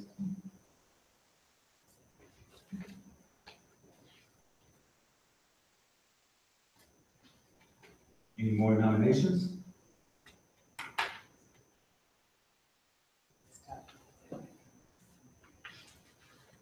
So we'll start with our first nominee, Trenton Bowens. May I have, would someone give a motion? Okay, maybe Susan looked up, I think it's June, then you say, who do I vote for, who does she vote for? So it's Trenton and Margaret are both on it. And however, whoever gets least is the one. I mean, but we can start the vote out with Trenton Bowens. No, you're voting for one, both of them.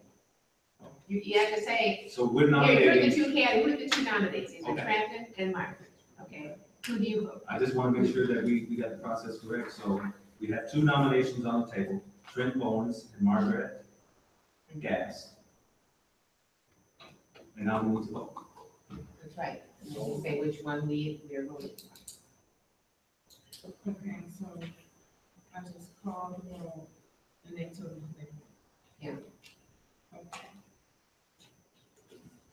And then the chair.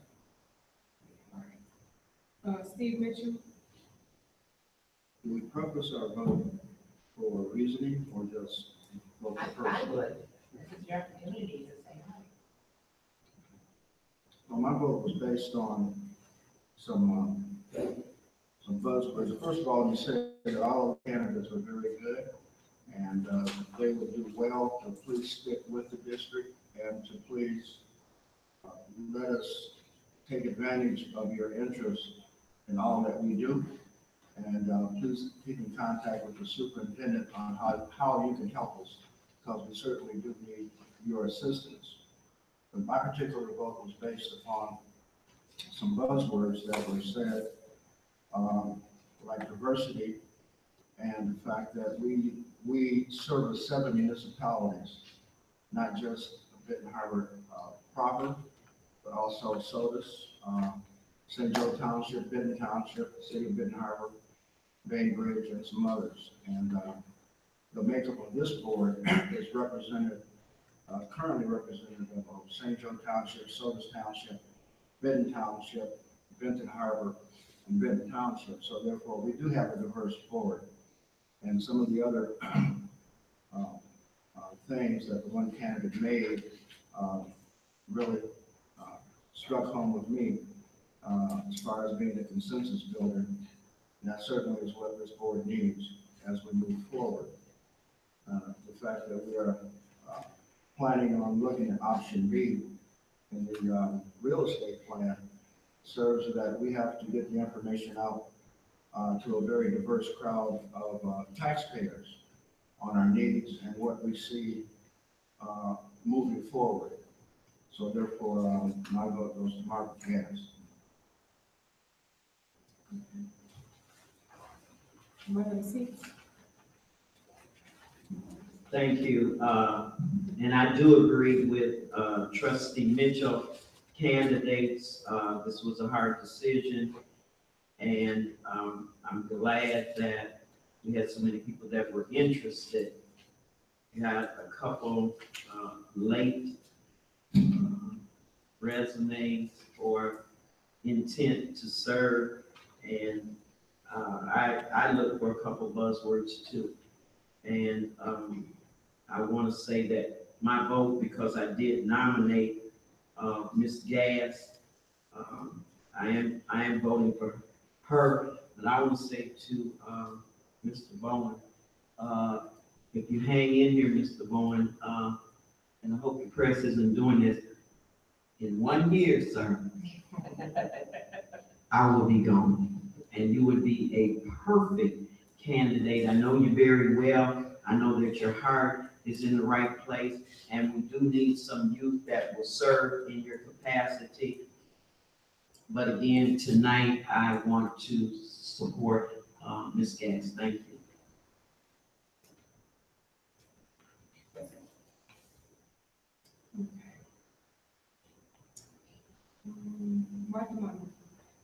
Okay, thank you. I appreciate the comments of Mr. Mitchell and Ms. Seeds. I believe we have a candidate that is very realistic about resources.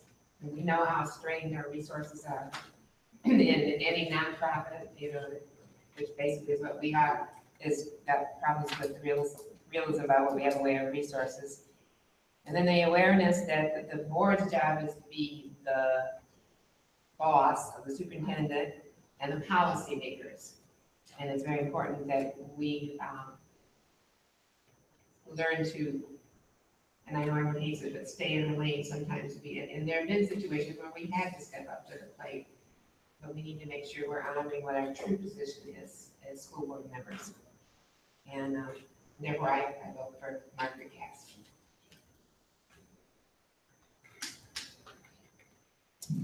Angelique McGowan. I agree with what's been said and I don't like to repeat. And for all the candidates, yes, when, we're up for election or openings are, please run. Please do. And at this time, I'm also voting for Ms. Gass. Okay, dear me.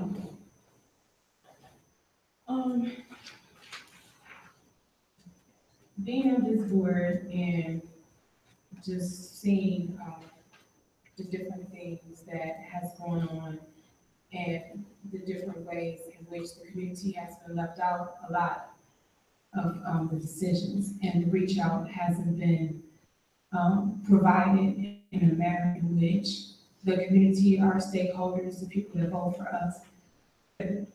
So my vote is for Trent Bowens because he reaches out to the community. He keeps the people involved.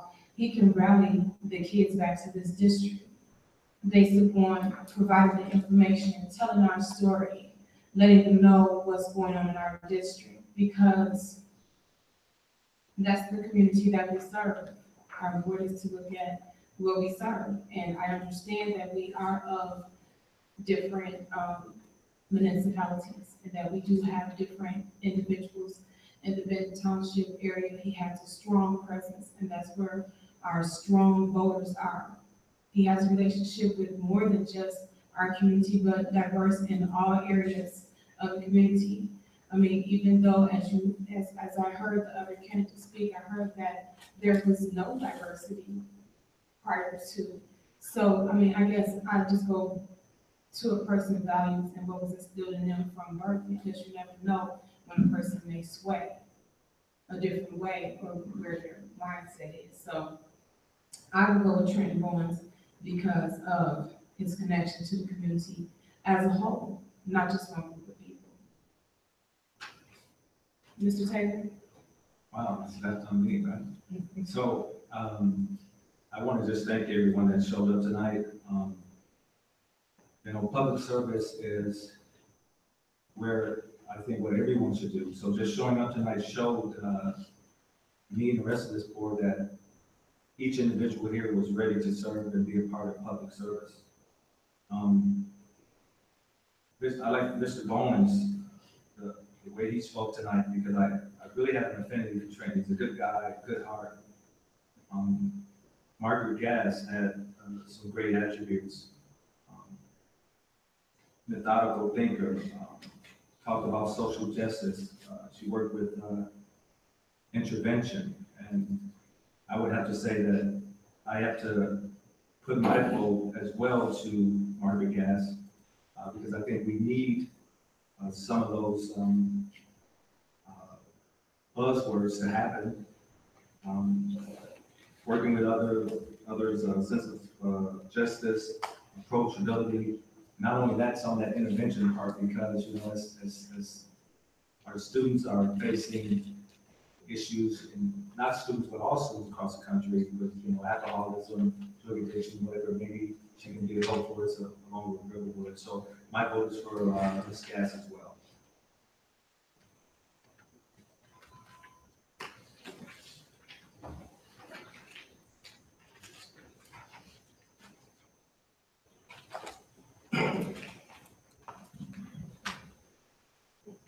So that's it. So, That's it, that passes, yeah. yeah. And I assume we have contact information to let her know. Is she back? No. Okay.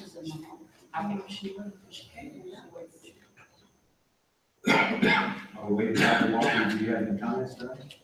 Just also want to thank our present school board for your service and the leadership that you're providing. I think it speaks to the tremendous consistency that you've perpetuated these last several months, and for the number of persons that have come out to join you.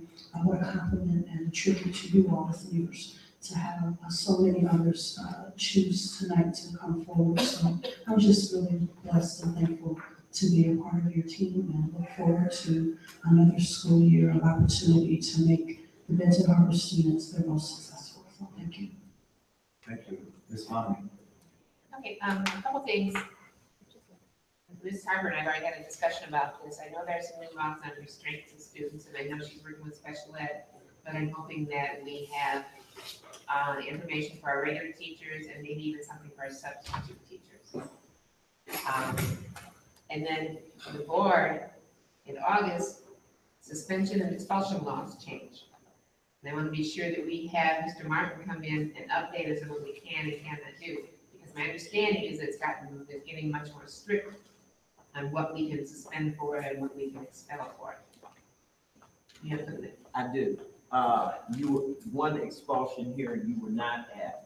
He did brief us Okay. on some of the changes that have came down from state legislators. So I think it would be important that all board members, because there were concerns during an expulsion hearing, to start moving in that direction of minimizing how we address expulsion. So I do agree also. And our administrators probably need to know that too, so that they're gonna take different steps when we're dealing with this. And then for all of the candidates, which a lot of them have left, but I have to reiterate, I mean, it was difficult for me because, you know, I look at Ms. Dawkins, she's working on a social studies degree. Mr. Lane has a master's in educational leadership.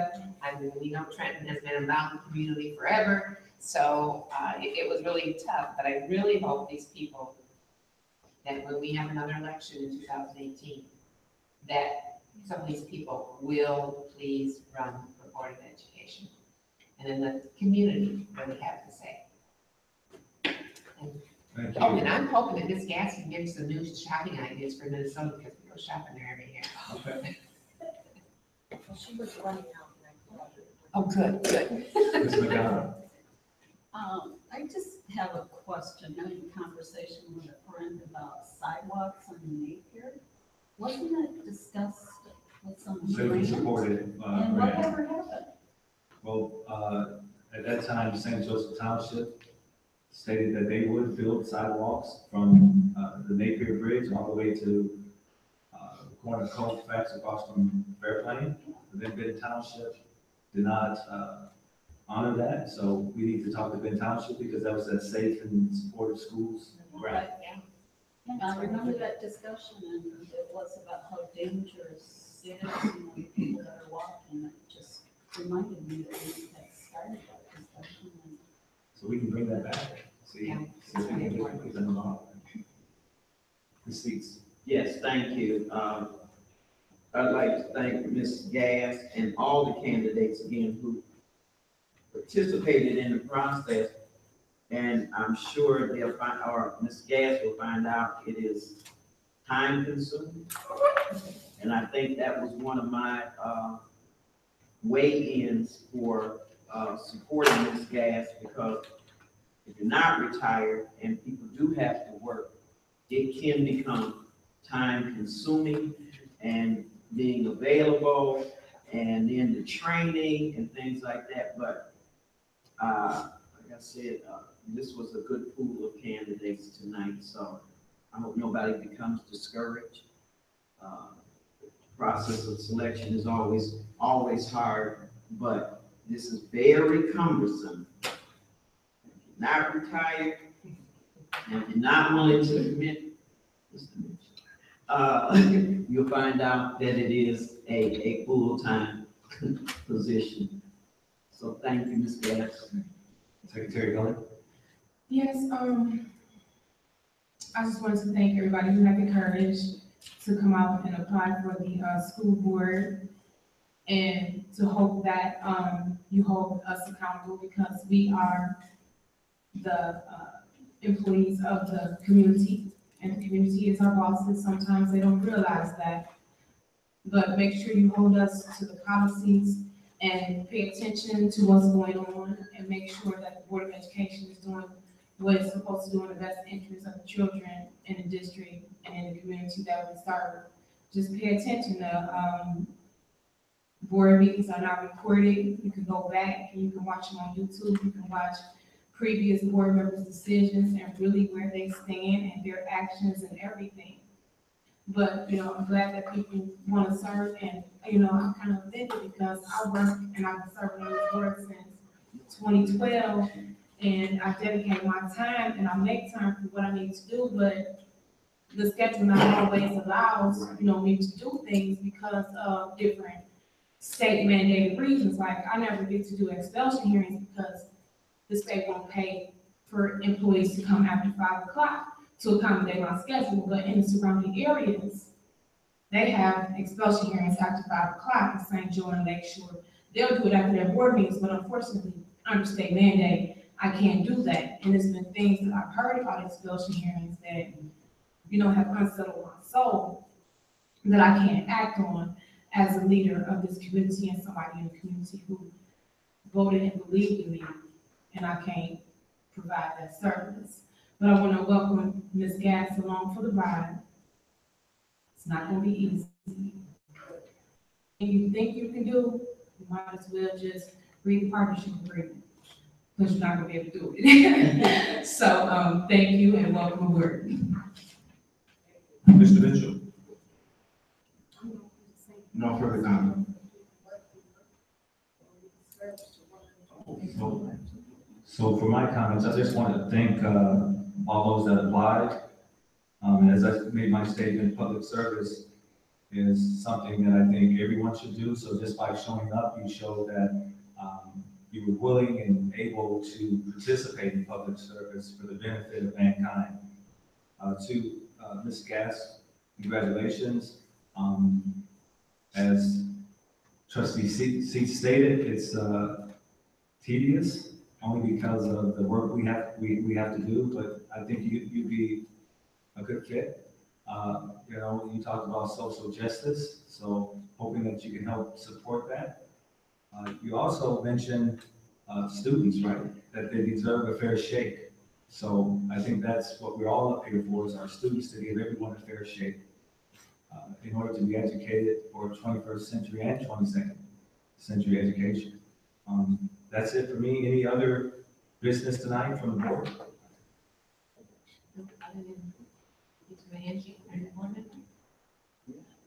Yes. Yes, ma'am. May I ask a question for clarification? Yes, ma'am. Okay. I would like to know, I guess I should address this to the superintendent. Based on Trustee Gully's concern, we just had an incident with an expulsion, and it required an afternoon. Is there flexibility in that expulsion hearing process where everybody can get an opportunity to participate? Because again, I don't know the logistics, but we just had, 3:30 or something like expulsion hearing. Are those flexible? Is it based on parent? Is it based on staffing? What is it? Is it logistically based on? So if I'm following the question of the hearings themselves, technically, to Ms. Gold's point, could be at any time. So it's based on, I think, on all of that, technically, but to her point, because of our financial issue mainly, and because of the toll from the district in terms of the man hours that our leadership has to put in already, our building administrators, who have to come to those meetings, and oftentimes staff, they have to come to hearings to give testimony. You get into paying overtime, you get into extended hours for people, and so that's where, through the consent agreement, we were directed to not hold hearings on a regular basis in the evenings. I absolutely believe that if a situation required an evening hearing based on the persons involved, I mean, here or there, it could be done. But to hold all of the hearings, which is what the direction of the board was going to be, to have everything after 5, and we were told we were not able to do that because of cost. Because if there are evenings where you have board meetings, there could be expulsion hearings either prior to the board meeting. You have the staff who have to come If to the those, staff and we have to pay. right. Okay, Right, that was the issue. all right, thank you. You have to clarify that for me, Superintendent. I don't know of anyone in administrative capacity that has a certain work time that from 8 to 5 or 9 to 5, and after that point, they're off the clock. If you're an administrator, you're on the clock 24 hours. So, if you're a teacher or below that grade, then a contract can come into place, but I don't think that if you're in administration, that we're locked into a 9 to 5 situation. You're absolutely right. It's not in reference to the administrator. It is about the teaching staff and others who come to the hearings that would have to be paid. So that's clear for me, but it might not have been clearly stated. So when you talk about holding the hearings after hours, when you have others like the counselors that may come, those persons of teaching staff who give testimony, then those are the staff that would have to be paid. But if the investigation is done properly, you probably won't need those staff members there for that hearing. You do need the administrator who is speaking on behalf of the people that are below them. But I don't think that they need to be there in certain cases to give testimony.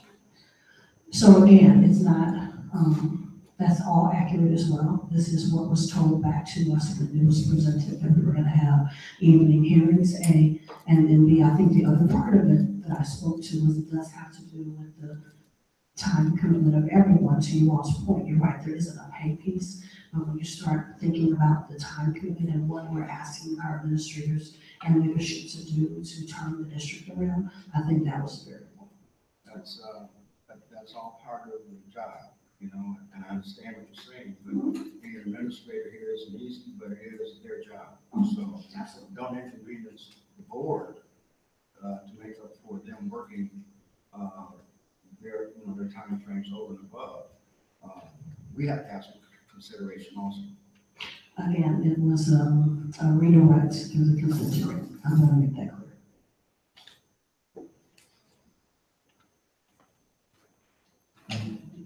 Yeah, because I don't think it's fair that just 2 board members can do expulsions. That's just what I'm saying. No, we understand that. I think, Since 2012. I think we're gonna have to get clarification from our consultant offline, not here.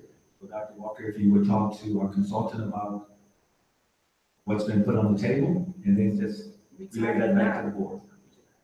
Okay, so being that there is no other business, may I have a motion to close the meeting? Can we meet with guests first? Yes, I'm sorry. So I was gonna, Ms. Gass, would you please come and allow us to shake your hand? Thank you, ma'am.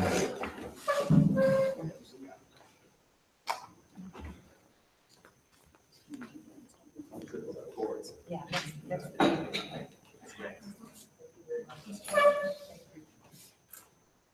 Congratulations.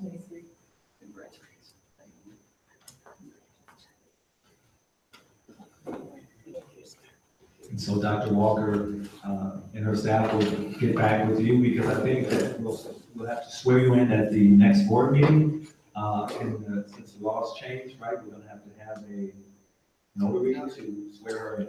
Correct. So we will work together and we will be in contact. The next board meeting is July 11th and then July 18th. So we'll talk to you all before then and get you acclimated.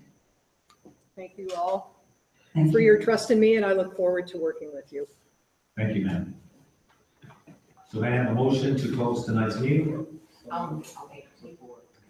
So moved by trustee Marcolini, supported by trustee Seats.